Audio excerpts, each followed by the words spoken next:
Now that he's dead, we can finally get rid of her. The words sliced through my grief like a knife. Standing beside my husband's coffin, heart shattered, I wasn't prepared for this betrayal. My hands trembled not from mourning, but from a cold, rising fury. They buried him and planned to bury me next. My name is Grace Holloway, 67 years old, with silver hair that curls softly around my shoulders. Years of early mornings and hard work have etched gentle lines into my face, but my eyes steel blue have always stayed sharp. I wasn't born fragile.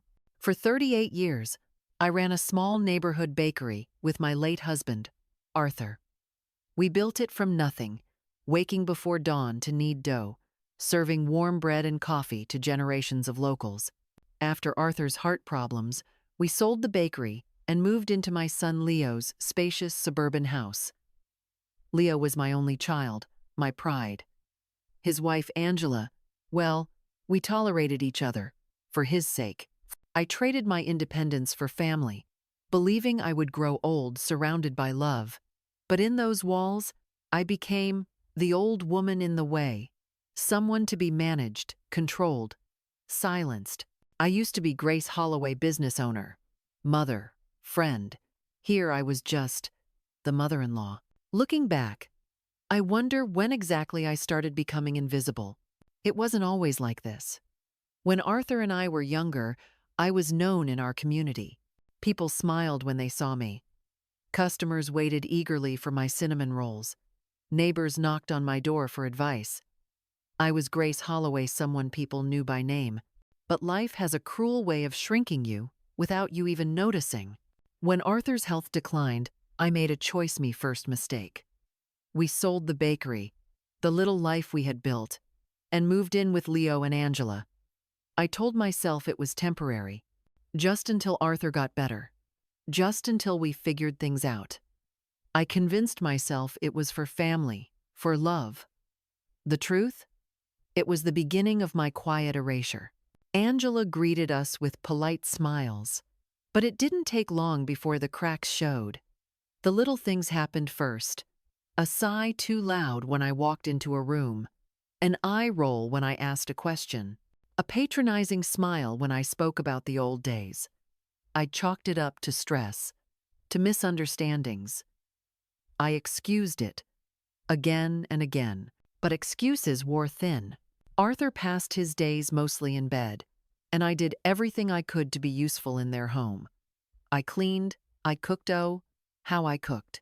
I made fresh bread in the mornings, Sunday roasts the way Leo loved as a boy, stews that filled the house with warmth. Angela barely touched it. She preferred takeout, said my food was too heavy or too old-fashioned. Leftovers were dumped in the trash without a second glance. Money became another chain around my neck. Every month, my pension, modest but hard-earned, went straight into their household bills. Groceries, utilities, Leo's car repairs, Angela's endless online shopping. I never questioned it.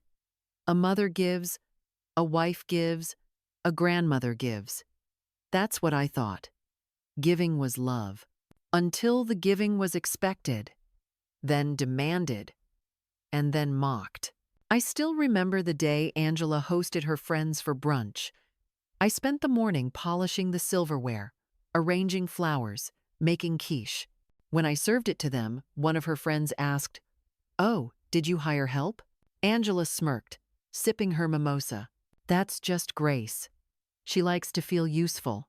My hands clenched the serving tray so hard my knuckles whitened. I smiled. I always smiled.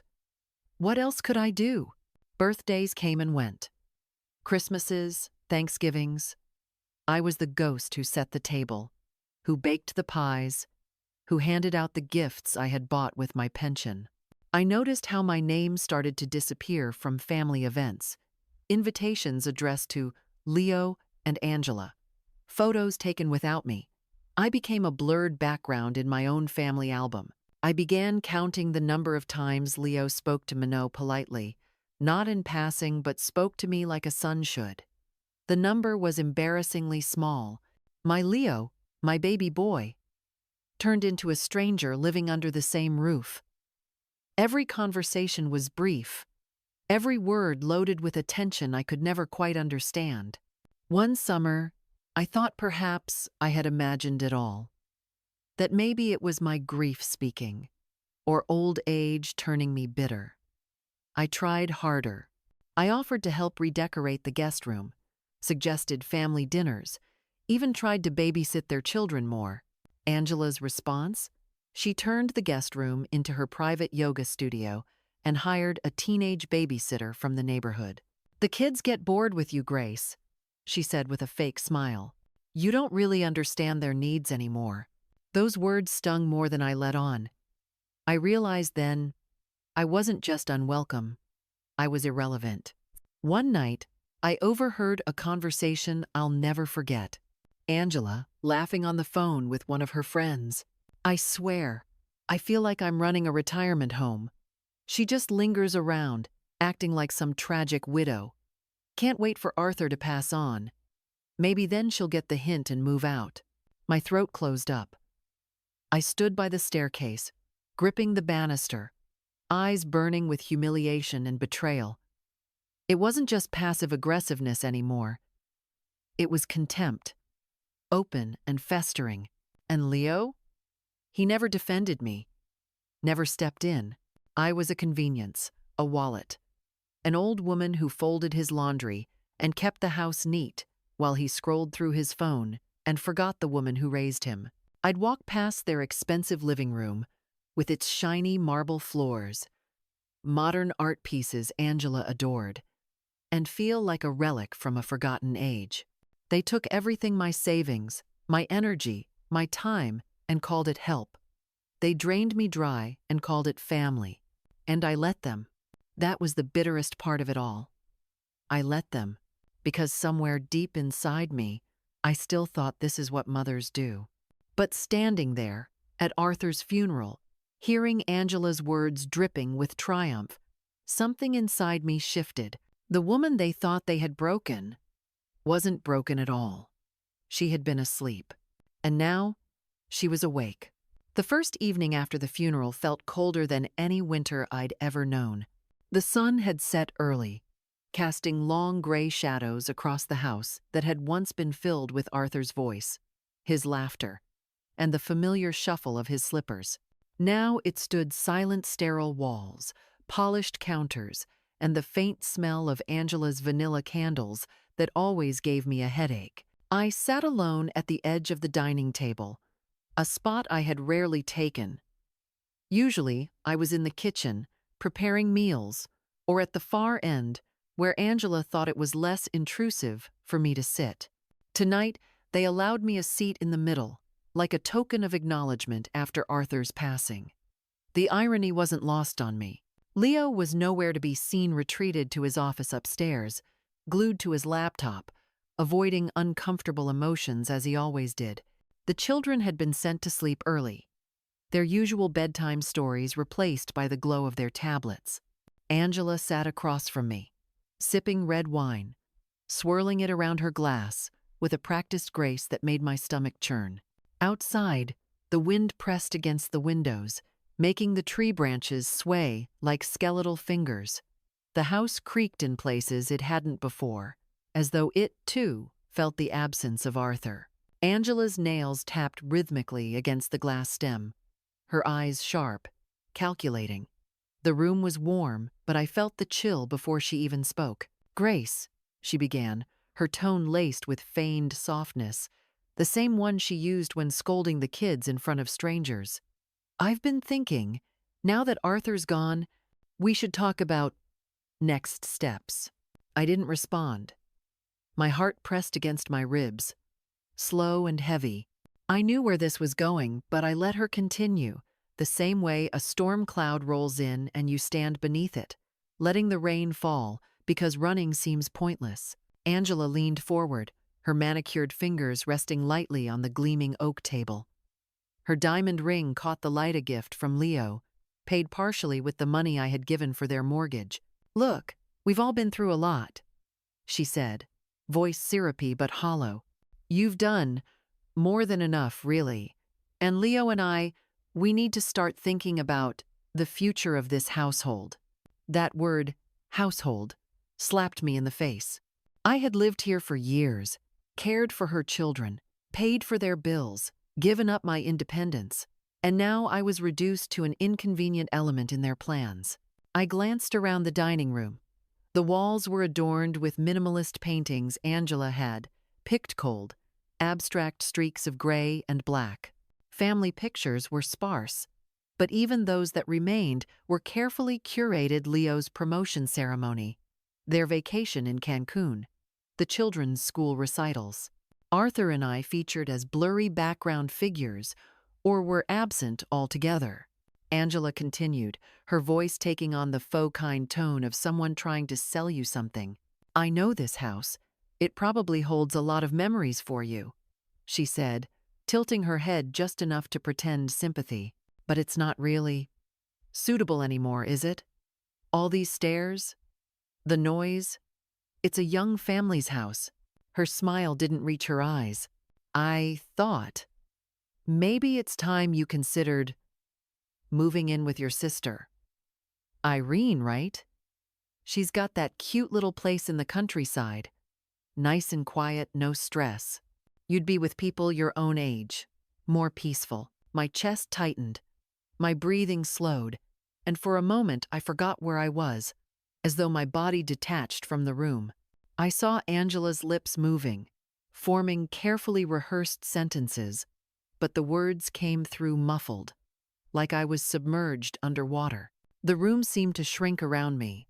The once spacious dining area now felt like a box closing in, the walls pressing inward. The candles flickered violently, casting distorted shadows. Angela's ring glinted again, a taunt, a reminder of everything I had poured into this house, into this family. You shouldn't be worrying about us anymore, Angela was saying, still swirling the wine. You deserve to rest. It's what Arthur would have wanted. The audacity. To use Arthur's name in this scheme, to exile me, like some unwanted guest. My sister, Irene. She was 71, living in a modest two-bedroom cottage nearly 2 hours away. Her pension barely covered her medication, and her small living room was already cramped with her grandkids' toys when they visited. She had arthritis that kept her in bed for days at a time. Moving in with her wasn't a loving suggestion, it was abandonment disguised as kindness. Angela's smile widened, sensing my hesitation as weakness. Irene's always said you'd be welcome any time. Plus, we really need the extra space here. Leo's been thinking of building a home gym. And the kids, well, you know how fast they grow. My stomach churned. The reality settled like lead in my bones. This wasn't about my well-being. This was about reclaiming their house, their lifestyle, their selfish little world, free from the burden of a grieving widow. I looked down at my hands, resting on the table hands that had raised Leo, who had wiped his tears, packed his lunches, stayed up through nights of sickness and heartbreak. Hands that had labored side by side with Arthur to build a life from nothing. They were calloused, veins visible under fragile skin, but they were strong, dependable, unwavering. And yet here I was, being dismissed like a worn-out appliance, expected to pack up quietly, to fade into the background of someone else's story. 1,000 memories came rushing back, nights baking bread in the warmth of the bakery, laughter over breakfast with Arthur before the world awoke, planting flowers in the small garden behind our first apartment, teaching Leo how to ride a bike, watching him fall and cheering when he stood back up. I wasn't a useless old woman. I wasn't a charity case. And I sure as hell wasn't going to be discarded into obscurity. Angela drained the last of her wine, standing with a stretch that made her silky blouse shift elegantly over her perfectly toned frame. Think about it, okay? It would really make things easier for everyone. Everyone, except me. She padded out of the room, her designer slippers muffled against the hardwood floors, leaving me alone in the heavy silence, staring at the empty chair where Arthur would have been, feeling the walls closing in again. But this time, The walls wouldn't win. That was the exact moment it happened, when grief turned into clarity, when love turned into quiet defiance. Something cold and sharp settled in my chest. Not bitterness, but resolve. They thought they could decide my life for me, map out my future, like I was an aging pet to be relocated. They were about to find out how wrong they were. The countryside welcomed me with a chill. Not the hostile, biting cold of resentment I had felt in Angela's house, but a crisp, honest kind of cold dome that stung my cheeks, made my lungs tighten, but promised peace if I learned to live alongside it. Irene's cottage stood humbly at the end of a quiet lane. The roof sagged in places.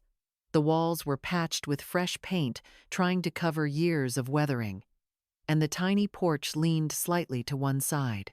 But the windows glowed warmly from within, and the smell of stewed apples drifted through the cracked door even before I knocked. Irene's embrace was softer than I remembered. Her body was frail, but her grip was firm, determined like mine had once been. She hadn't asked many questions when I called, just told me to come, as if she had always expected this day. Perhaps she had known long before I allowed myself to see it, before I admitted that my home had turned into a battlefield where I was no longer welcome. My room here was small, just a cot against a faded lilac wall, and a dresser that creaked every time I opened it. Outside the narrow window, a small patch of earth stretched out beneath a crooked oak tree, its branches barren but waiting, like it hadn't yet given up on spring. That first night, sleep was elusive. Every time I closed my eyes, the ghosts of Angela's smiles haunted me. The sneers, the dismissals, the quick glances exchanged across the room when they thought I wasn't looking. My mind chewed on every betrayal, every moment I had swallowed my pride, every time I had stayed silent when I should have spoken. And worst of all, Leo. His absence was the heaviest weight pressing against my chest. I lay there, staring at the ceiling beams, tracing cracks in the paint with my eyes, and memories came flooding. In memories I hadn't allowed myself to visit in years. Leo, at 5 years old, running through the house barefoot, giggling with jam smeared across his cheeks. Leo, holding tightly to my hand, on his first day of school, his tiny fingers curling around mine, as if letting go meant being swallowed whole by the world. Leo, shyly bringing me a dandelion bouquet, proudly proclaiming it was for the prettiest girl in the world. My heart clenched painfully around those images, my breath hitching in the stillness of the room. What happened to that little boy? Where had the gentleness gone, the gratitude, the love? I wasn't naive. I knew people changed. Life hardened them. Responsibilities weighed them down. Relationships shifted priorities. But what I couldn't fathom was how love had morphed into disregard. How I had raised a boy who would one day allow his wife to exile his own mother without protest. For days, I lingered in that sadness. I woke up to the songs of distant robins, yet my chest remained hollow. I ate Irene's simple meals, but they tasted like ash on my tongue. I walked the narrow corridors of the cottage, touched the old photos on the walls, but everything felt distant, like I was floating through a life that no longer had a place for me. I missed Arthur more than ever. His absence carved a wound deeper than I thought possible. Without him, without Leo's love, who was I? What purpose did I serve? But then, slowly, the world began whispering back to me. It started in the backyard. Irene's small patch of earth was overgrown, left wild after her arthritis had worsened. One morning, after days of feeling like a ghost in my own skin, I stepped outside. The air was sharp, the grass damp beneath my feet, but there was something comforting in the quiet rustle of leaves. I bent down, feeling the familiar resistance in my knees, the ache in my lower back. My fingers pressed into the soil cold, crumbly, alive. Memories surged forward. Arthur and I tending to our little garden behind the bakery, Leo splashing in the sprinkler, shrieking with laughter, Arthur's arms wrapping around my waist as we admired the small, stubborn tomato plants that always seemed to survive even the harshest seasons. My hands moved on instinct, pulling weeds, loosening the earth. Hours slipped by unnoticed, and by evening my palms were raw, my muscles ached, but a small corner of the garden was clear. For the first time in months, I felt useful not for someone else's convenience, not to prove my worth, but for myself. In the days that followed, I found a rhythm I had forgotten I craved. I woke before sunrise, brewed strong tea, and ventured outside with a trowel and gloves. The cold air no longer bit me, it invigorated me. The soil beneath my fingers didn't mock me, it welcomed me back. Neighbors, curious and kind-hearted in ways I had not encountered in years, stopped by. Mrs. Lorne from 2 cottages down brought over raspberry preserves and offered flower cuttings from her peonies. Tom, the retired carpenter, helped mend Irene's porch steps. Even the local grocer, a soft-spoken young man named Peter, started setting aside the freshest produce when he knew I would be stopping by. They saw Minot as a burden, not as someone to sideline, but as a person. With each passing day, the hollowness in my chest eased. Not completely, wounds like that don't heal overnight, but enough for me to breathe, to stretch, to live. I remembered things I had locked away. Not just the joyful memories of Leo's childhood, but of who I used to be. The teenager who stood up to her strict father to marry the man she loved. The young wife who learned to bake from borrowed cookbooks and turned it into a business that fed not just her family, but an entire neighborhood. The woman who balanced payrolls, inventories, and still found time to sew Halloween costumes for Leo every year, because no store-bought costume was ever cool enough in his eyes. I remembered the laughter, the triumphs, the pride I had once felt in my reflection. That woman had been buried under years of sacrifice, grief, and betrayal, but she wasn't gone. She was still here, quietly waiting. One evening, as Irene rested in her armchair, knitting slowly with swollen fingers, I found myself writing a simple piece of paper with shaky handwriting. Clear the vegetable patch. Paint the porch railing. Offer to help at the church bake sale. Visit the local library's senior program. Call the community center about part-time work. Not for survival, not because someone demanded it, but because I wanted to. Because being useful didn't have to come with the price of being exploited. Because Grace Holloway wasn't done living. Not yet. By the time the first buds of spring broke through the frosted soil, I could feel myself changing. I stood straighter, walked farther, smiled more often. My hands bore the marks of work again, scrapes, calluses, dirt under my fingernails, but it felt good, honest, fulfilling. I didn't need to chase after Leo's approval anymore. The memories of that sweet little boy would always live within me, cherished, untouchable. But the man he had become was no longer mine to fix, no longer mine to mourn. And maybe, just maybe, there was more life waiting for me. Life that was entirely mine. The quiet of the countryside had worked its way into my bones.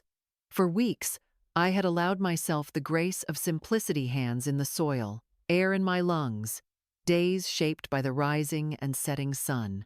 There was calmness in it, a soft rhythm I had forgotten existed. Irene's cottage hummed with domestic life. Neighbors waved, fresh bread baked in the oven. But under the quiet, beneath the small joys, a steady pulse thudded in my chest. I could not forget what had been done to me. Not out of spite, not out of bitterness, but out of something far older and deeper. The need to stand for myself, to no longer allow others to shape my ending. The decision to contact Mr. Adams came one clear Thursday morning. I had been kneeling by the flower bed, trimming back the dead leaves of the roses, feeling the warmth of the sun pressing against my shoulders. My hands, though weathered, moved confidently, every cut purposeful, every motion sure. That's when it hit me. I had been living on borrowed land, both here and in my own life. I stood slowly, wiping the dirt from my palms onto my gardening apron, and in that breath of wind, I felt the old self returning. The woman who built a business from scratch, the woman who balanced ledgers, raised a child, navigated banks and contracts and lawyers with grace and certainty. I wasn't just someone's mother-in-law or a forgotten widow. I walked inside, took a long, slow sip of tea, then reached for the worn address book Irene kept by the telephone. My fingers skimmed across names until I landed on one I hadn't called in years. Harold Adams, Family Law. The following week, I stood outside his law office. The air different, hair sharper, busier. Cars hummed along the street. The click of high heels on pavement. The distant murmur of conversations. Life moved faster in the city, but I didn't feel lost in it. I felt grounded, certain. The office building was a modest, 3-story brick structure tucked between a cafe and a stationery store, with an iron plaque by the door that simply read, Adams and Keller, Family Legal Services. The glass door reflected my image back to me. Neat gray slacks, a soft blue blouse Arthur had always loved, my silver hair pinned back simply. I looked older, yes, but also solid, rooted. Inside, the office smelled faintly of old paper and polished wood. The waiting area was small, but inviting framed landscapes on the walls, a plush navy couch, a shelf lined with legal encyclopedias that looked like they hadn't been touched in decades. The receptionist, a young woman with glasses sliding down her nose, smiled warmly. "Mrs. Holloway, it's been a long time," she greeted, standing to shake my hand. "Too long," I replied softly, returning her smile. Within minutes, I was ushered into Harold's office. He hadn't changed much. Harold Adams was in his late 50s now, though his thick brown hair had thinned considerably, and streaks of gray curled at his temples. He had the same square jaw, the same deep voice with the faintest rasp, and his kind, observant eyes remained sharp behind thin spectacles. His suit, navy blue with subtle pinstripes, was perfectly pressed, yet there was a worn familiarity to him. The way he loosened his tie slightly when he sat, the way his sleeves were always pushed back, just enough to reveal a silver wristwatch. "Grace Holloway," he greeted with a grin, standing to shake my hand firmly. "It's been what, 6 years? 7. I corrected gently, settling into the leather chair opposite his broad oak desk. The office hadn't changed. Mahogany shelves lined the walls, filled with thick legal binders, some with frayed edges. A single large window let in soft light that bounced off the polished surfaces. His desk was a neat chaos stacks of documents, an old brass lamp, and a ceramic mug that read "Best Dad," likely a gift from his children. Harold leaned forward, elbows resting comfortably on the desk. "You wouldn't have come all this way if everything was fine," he said, tone friendly but professional.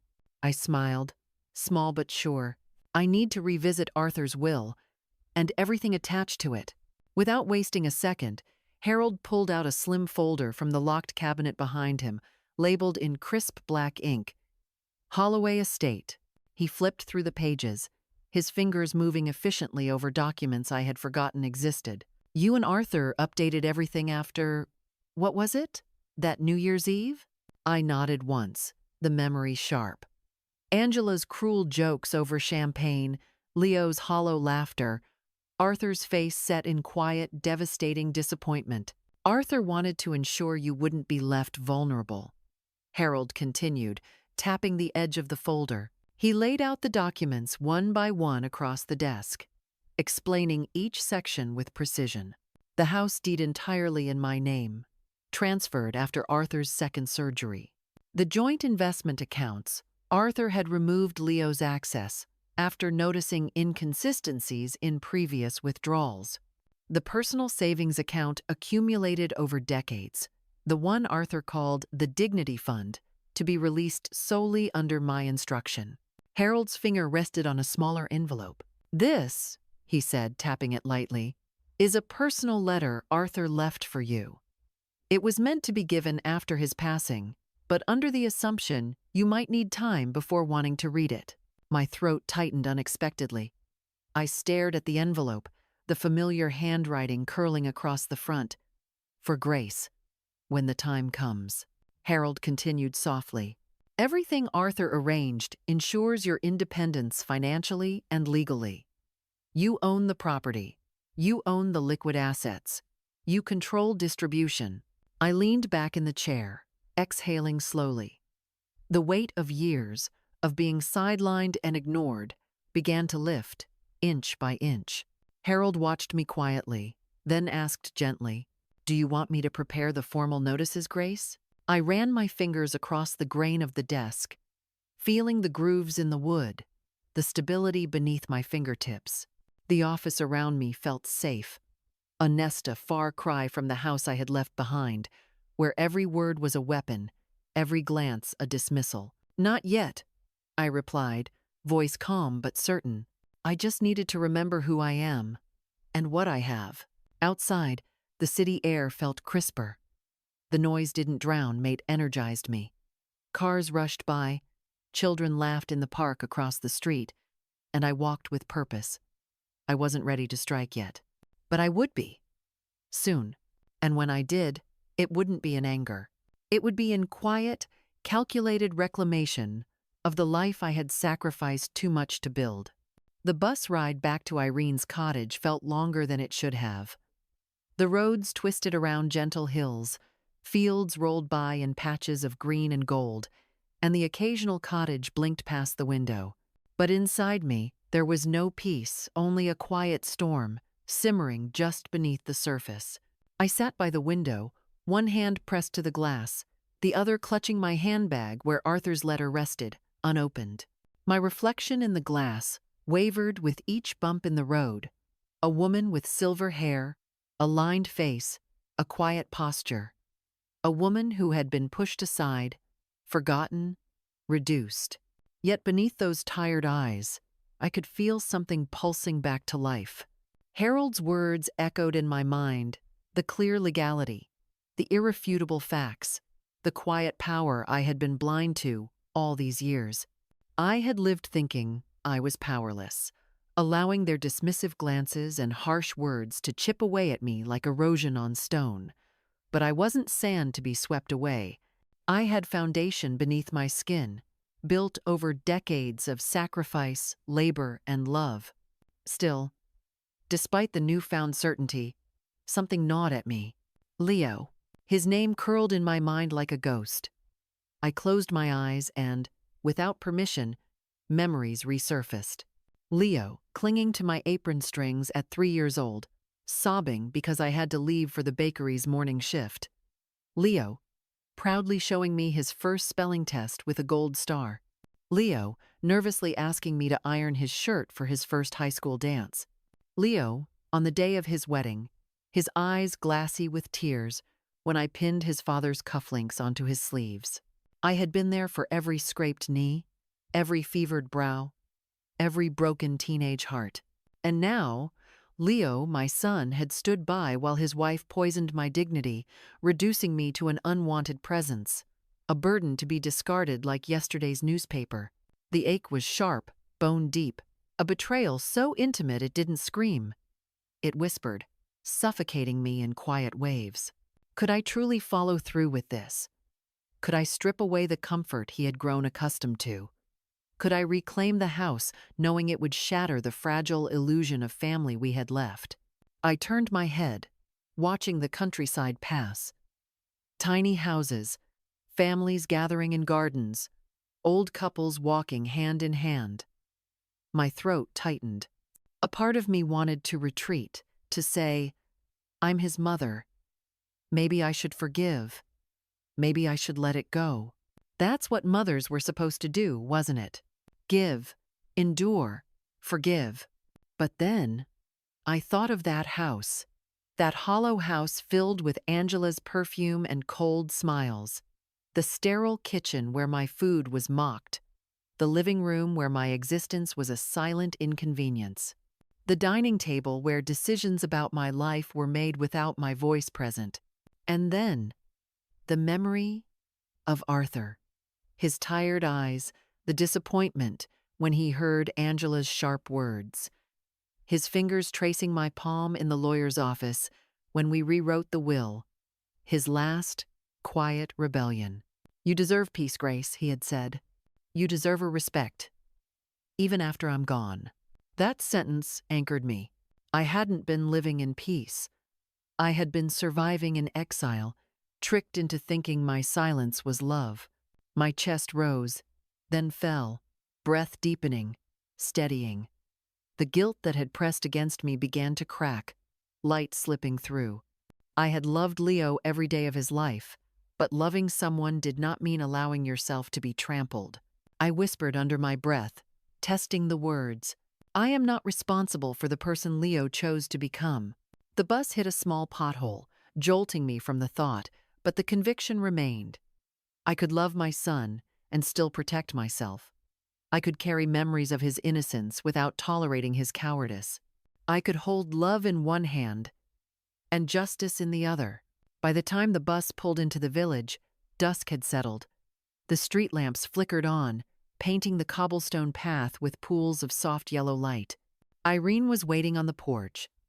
A gentle smile stretched across her weathered face. "How'd it go?" she asked, voice light but knowing.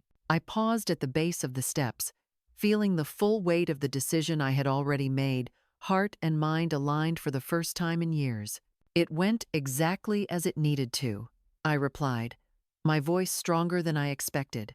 Inside, as I peeled off my coat, I felt the heaviness shift from my shoulders to my hands, but not in defeat, in action.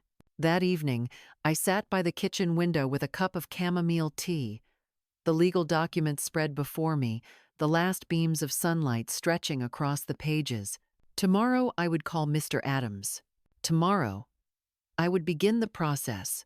And tomorrow, the house that had tried to erase me would remember who built it.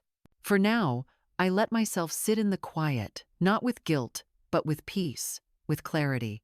I loved my son. I always would. But I would not apologize for standing tall. I would not apologize for reclaiming what was mine. I would not let my story end in exile. No more silence. No more erasure. No more sacrificing myself at the altar of motherhood.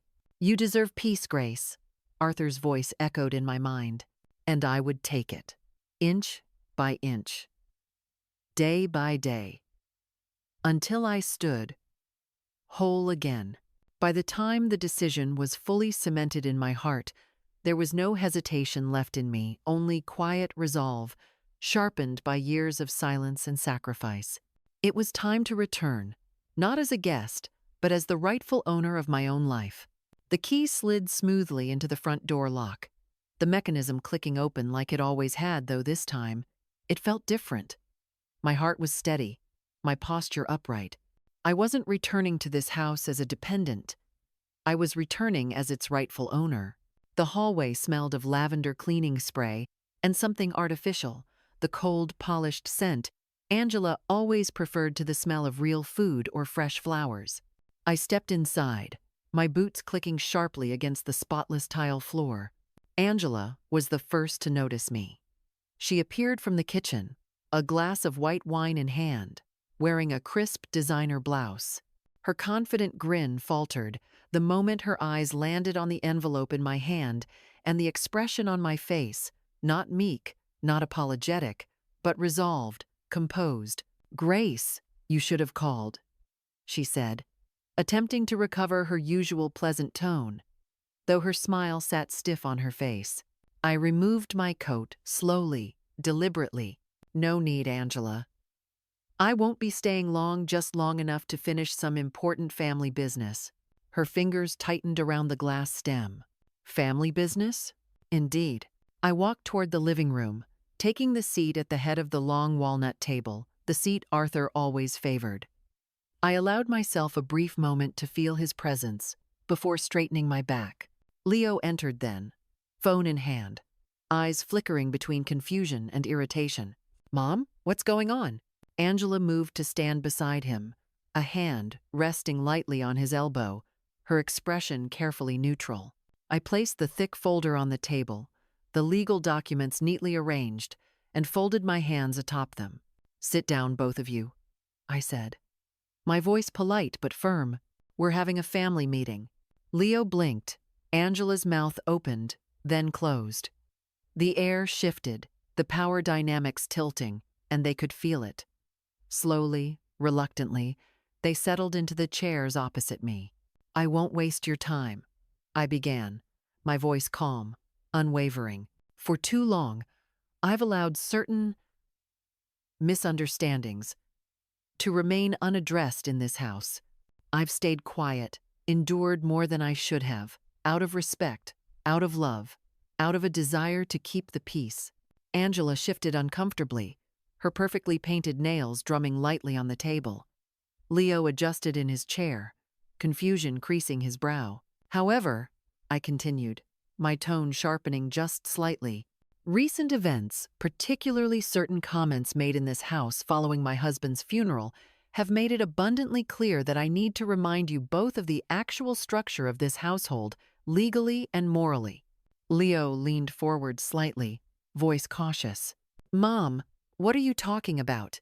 I smiled, not coldly, but with the quiet authority of someone who had carried far too much for far too long. "I'm talking about ownership, Leo, about responsibility, about what Arthur and I built, and what you have conveniently forgotten." I opened the folder, flipping through the crisp pages. "This house, this very roof over your heads, is under my name. Arthur and I transferred ownership years ago. The mortgage you spoke of, Angela, was paid off before we ever moved in. Every upgrade, every renovation, funded by Arthur's retirement account and my savings." Angela's face tightened, the color draining slightly from her cheeks. "That can't be We made payments to utility bills, groceries, minor maintenance," I said, my tone still pleasant, "which, I might add, were also supplemented every month by my pension. I reviewed the accounts, Angela. Every transfer, every transaction, I kept records." Leo swallowed hard, glancing at Angela, whose jaw was beginning to set, her usual confident posture shrinking inch by inch. I continued, laying out the next set of documents: bank statements, ownership deeds, Arthur's carefully prepared will. Upon Arthur's passing, full ownership and access to our investments transferred solely to me, as per his final directive. This was a decision we made after reviewing certain patterns in behavior that concerned us. Patterns that became undeniable in the past few years. Leo's voice cracked slightly, defensive and wounded. "Mom, you're making this sound hostile. We're family. You lived here with us." I held up a hand, steady and deliberate. "I lived here, yes. I gave freely. I gave more than I should have. But what I endured in this house was not family, Leo. It was condescension, disrespect, and calculated erasure of my value." Angela's mask cracked, her voice tightening. "If you're here to guilt us—" "No," I said sharply, my calmness cutting through the room. "I'm not here to guilt you. I'm here to correct a misconception that you could decide my fate, my place, my relevance." I took a slow breath, allowing the weight of my words to sink in. Arthur and I built this house in every sense, and now I'm reclaiming it. Leo's face twisted between disbelief and guilt. He opened his mouth, but no words came. Angela, always quicker to anger, straightened in her seat. "And what exactly do you intend to do? Throw us out like trash? After all we've done?" I fixed my gaze on her, unblinking, steady. "I intend," I said slowly, "to reclaim the peace stolen from me, to live out my days in a house where I am not treated like an inconvenience, and to remind you both that kindness is a privilege, one that you've exhausted." Angela's lips pressed into a thin line. Leo's shoulders sagged, his defenses collapsing. "But I am not cruel," I added softly. "I will grant you reasonable time to make alternate arrangements." Angela's composure faltered completely, her mouth opening in silent shock. Leo finally spoke. voice hoarse, eyes glossy. "Mom, you can't be serious." "I am completely serious," I replied. "I am done apologizing for existing." The room fell into a heavy silence. The only sound, the soft shuffle of paper as I gathered the documents, neatly replacing them in the folder. "This meeting is adjourned," I said, standing tall, voice calm, heart steady. "You have 60 days. Without waiting for a reply, I walked out head high, shoulders straight, reclaiming not just my home, but my rightful place in the world. The silence after my declaration stretched across the room like a taut rope ready to snap. Leo sat there frozen, his hands clenched together on the table, shoulders hunched inward. Angela, always quick to dominate a room, had gone unusually quiet, her chest rising and falling faster than before, her perfectly lined lips twitching at the corners as she struggled to maintain her composure. I remained standing, my palm resting lightly on the folder, my posture calm but impenetrable. I could feel their panic filling the space like static, palpable, and suffocating. Leo's Adam's apple bobbed visibly as he finally swallowed the lump rising in his throat. His voice, when it came, was brittle, an echo of the strong, assured boy I had once raised. "Mom, surely there's another way. We can fix this." I didn't blink. "Leo, you had years to fix this. Years where I was treated like an unwanted guest in a home I helped build. I stayed silent because you were my son. I endured because I loved you. But love without respect becomes a chain, and I'm done wearing chains." His mouth opened, but no words came. His features, usually neutral and reserved, contorted into something fragile: guilt, regret, disbelief, all tangled together in a helpless expression. Angela's restraint finally cracked. She slammed her wineglass down, the sharp clink against the wooden table startling in the quiet room. "This is ridiculous," she hissed, her voice losing its silky pretense, tone sharp and defensive. "After everything, after living off us for years." I raised a hand, steady and deliberate, my fingers barely twitching, and Angela's words caught in her throat like a snapped thread. "Careful, Angela," I said softly, the steel beneath my politeness unmistakable. "We both know the truth of who lived off whom." Her jaw flexed, a flash of anger crossing her face, but her usual confidence faltered. Her hands, once confidently perched on the table, were now gripping the edge like lifelines, knuckles turning white. Her breathing turned shallow, and for the first time, I saw what I had long suspected: her power was built on convenience, not conviction. Leo pressed his palm to his forehead, dragging it down his face, his voice breaking under the weight of his own failures. What happens now?" I breathed in slowly, not with malice, but with an undeniable sense of closure washing through me. "What happens now," I said, keeping my tone measured, "is simple. You will pack your things. You will find your own place as grown adults should. I will take back my home. You will have 60 days. More than enough grace period for a respectful transition." Angela let out a scoff, but it was hollow, lacking its usual bite. Her composure was crumbling in front of me, the sheen of control peeling away to reveal panic, entitlement gnawing at her core. Leo's eyes dropped to the table, staring blankly at the polished wood, like it held the answers he desperately searched for. His voice, smaller now, drifted out. Where are we supposed to go?" I allowed myself one brief exhale, not of satisfaction, but of finality. "Where you go is no longer my burden to carry," I said gently. "I gave everything to this family. I gave up my business, my savings, my freedom, my peace. You took and took, without gratitude, without basic decency. That ends today." Angela's shoulders slumped, her lips tightening into a thin, bitter line. I could see the calculations running behind her eyes, the frantic mental math of how to spin this into her favor. But even she realized the futility. I wasn't screaming. I wasn't threatening. I was simply stating facts, backed by the weight of law and the resolve of a woman who had rediscovered her worth. Leo, however, looked different. Beneath the guilt, I could see the boy I had raised struggling to surface confusion, battling against years of passive neglect. His voice cracked again, this time softer. "Mom, you'll be all right on your own?" For a brief moment, a tremor threatened the foundation I had built over the last months. The mother in me stirred, that instinctual urge to protect, to comfort. But I stood my ground, my voice unwavering. "I have always been all right on my own, Leo. I just forgot that for a while." The finality in my words settled like dust in the air. Angela's breathing was ragged, her facade broken.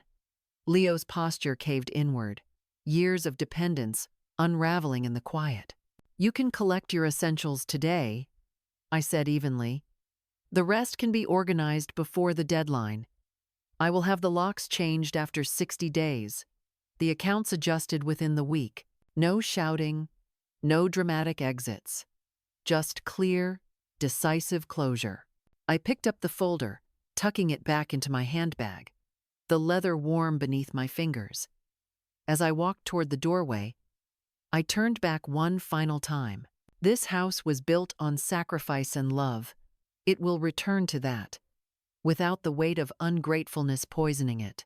Then, without another word, I walked out, my steps steady, my heart calm, leaving behind the fragments of a chapter that no longer served me.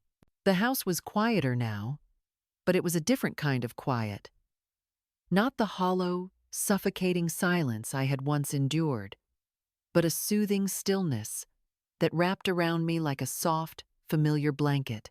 It took only a few days after Leo and Angela left for the atmosphere to change. The air seemed fresher, the rooms lighter. Without the heavy energy of resentment and bitterness hanging in the corners, my home began to breathe again. I opened the windows each morning, letting sunlight spill across the hardwood floors, allowing the breeze to dance through the curtains. I walked barefoot through the rooms, reacquainting myself with every creak of the floorboards, every imperfection in the walls. It felt like rediscovering an old friend I had abandoned for too long. The first thing I did was reclaim my kitchen. I removed Angela's sterile chrome appliances, replacing them with the old ceramic canisters Arthur and I had used during our bakery days. I scrubbed the countertops myself, hands steady, humming softly as the smell of lemon cleaner mingled with the scent of rising dough. By the end of the first week, I baked my first batch of cinnamon rolls in years, and when their warm, sweet aroma filled the house, I felt something uncoil inside me. Outside, the garden awaited me like a loyal companion. Neglected during the years of dismissal, the soil was stubborn, the flower beds overgrown with weeds, but I relished the challenge. Each morning, I pulled on my gardening gloves, feeling the satisfying stretch of my fingers, and stepped into the earth. Slowly, lovingly, I brought life back to the soil. The roses were my favorite. Some had withered from neglect, but most stood resilient, just needing care, water, and sunlight like me. I tended to them patiently, pruning the dead leaves, loosening the soil, feeding the roots.